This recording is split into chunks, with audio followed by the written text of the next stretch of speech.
नमस्कार दोस्तों, हमारे YouTube channel Kartik SP line में आपका स्वागत है। आज हम लोग अपने इस वीडियो में आदर्शवाद पर अध्ययन करेंगे।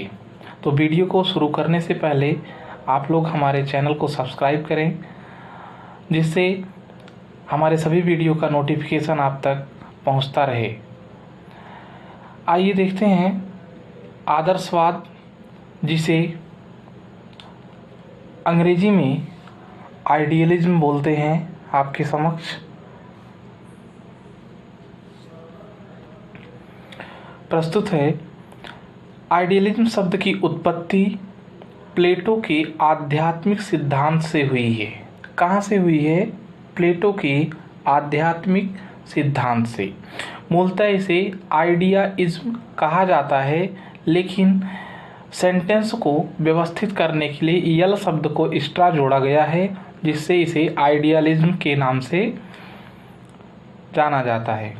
आइडियलिज्म का अर्थ है विचारवाद या संप्रत्ययवाद या प्रत्ययवाद भी कह सकते हैं। आइडियलिज्म क्या है? विचारवाद या संप्रत्ययवाद। इसमें कह सकते हैं कि आदर्शवाद वह दर्शन है जो मन की प्रकृति को वास्तविक मानता है।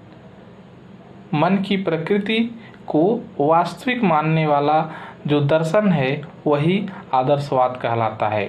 रोजन के अनुसार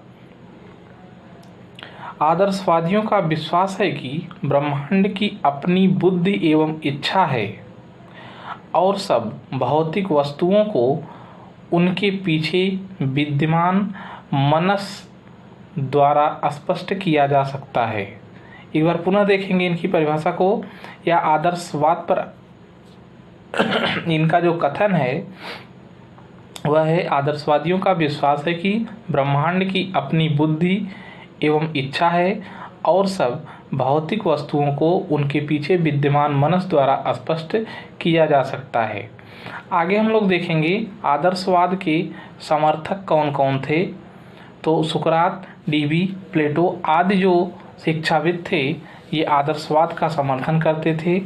इनके जो सिद्धांत आते हैं, इनके जो तर्क आते हैं शिक्षा से रिलेटेड, दर्शन से रिलेटेड, वह आदर्शवाद पर ही आधारित होते हैं। आदर्शवाद के प्रमुख सिद्धांतों पर चर्चा कर लेते हैं। तो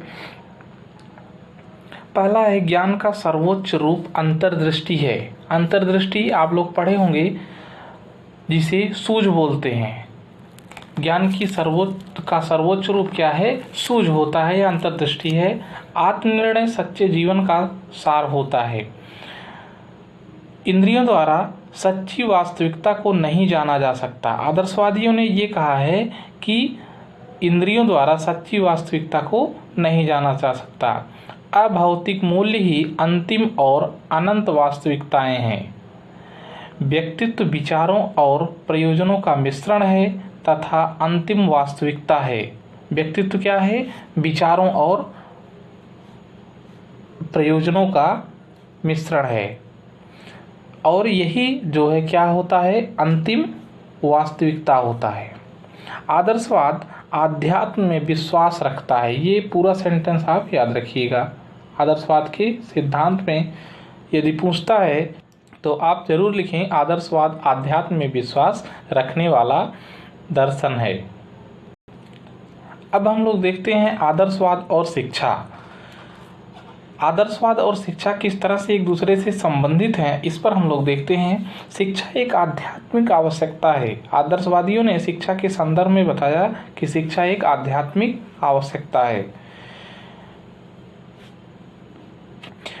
प्रकृति जीवन प्रदान कर सकती है, परंतु जीवन यापन की कला शिक्षा के द्वारा ही सीखा जा सकता है। ऐसा कथन आदर्शवादियों ने दिया है कि प्रकृति जो है वह हमें जीवन प्रदान कर सकती है, लेकिन जीवन यापन की जो कला है वह किसके द्वारा मिलेगा? शिक्षा के द्वारा। मानव की प्रकृति आध्यात्मिक एवं दैवी है। कैसी है? आध्यात्म में विश्वास अर्थात दैवी शक्तियों में विश्वास करने वाला है। आध्यात्मिक और दैवी। शिक्षा एक सामाजिक आवश्यकता भी है। क्या है? शिक्षा एक समाज की मूलभूत आवश्यकताओं में भी शामिल है। इसका जो आदर्शवाद का मूल उद्देश्य है वह है व्यक्तित्व का उत्कर्ष या आत्मानुभूति। व्यक्तित्व का क्या करना, उत्कर्ष या व्यक्तित्व को बढ़ावा देना और आत्मानुभूत अर्थात आत्मज्ञान को ही सर्वोच्च मानने पर बल देना। सांस्कृतिक विरासत की समृद्धि, अमर आदर्शों व मूल्यों की प्राप्ति, चेतना की पूर्ण दशा की प्राप्ति, ये मूल उद्देश्य हैं इसके। पाठ्यक्रम की बात करते हैं यदि, तो आदर्शवादियों ने साहित्य, भाषा, सामाजिक विज्ञान व विज्ञान, कला, धर्म एवं आध्यात्मवाद आदि ऐसे विषयों को विशेष रूप से महत्व दिया है। साहित्य, भाषा, सामान्य विज्ञान ये मूल थे। इसके अतिरिक्त विज्ञान, कला, धार्मिक शिक्षा, अध्यात्मवाद आदि पर यह बल देते हैं।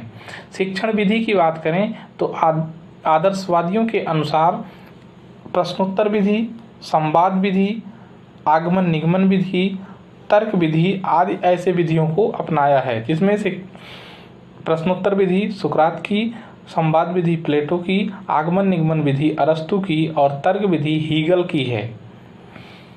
ठीक। अनुशासन की बात यदि करें तो आदर्शवादियों ने एक उदारवादी अनुशासन को अपनाने की बात कही है। अनुशासन जो है न तो बहुत कठोर हो और न ही बहुत लचीला हो, बल्कि उदारवादी हो।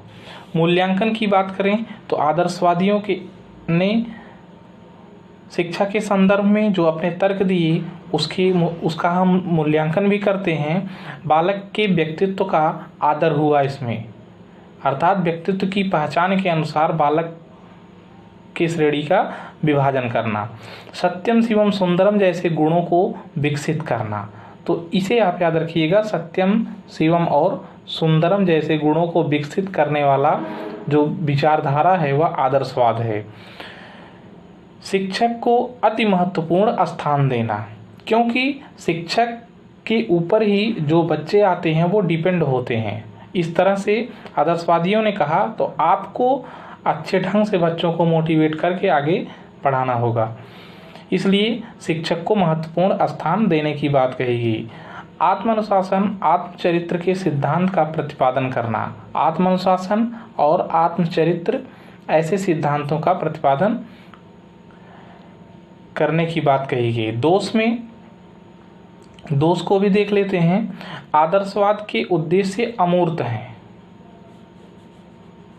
हैं क्योंकि इन्होंने बताया कि इंद्रियों के द्वारा हम इंद्रियों के द्वारा पूर्ण ज्ञान की प्राप्ति नहीं कर सकते हैं, क्योंकि इंद्रियां जो है वह प्रत्यक्ष ही देखती हैं।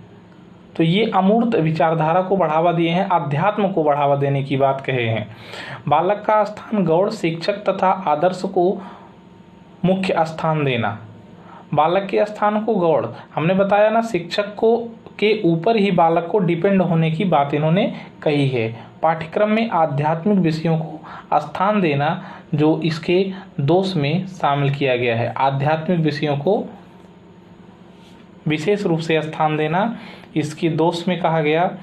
दोस्तों, जो इस आदर्शवाद से महत्वपूर्ण बिंदु हैं हमने आप तक पहुंचाने का प्रयास किया।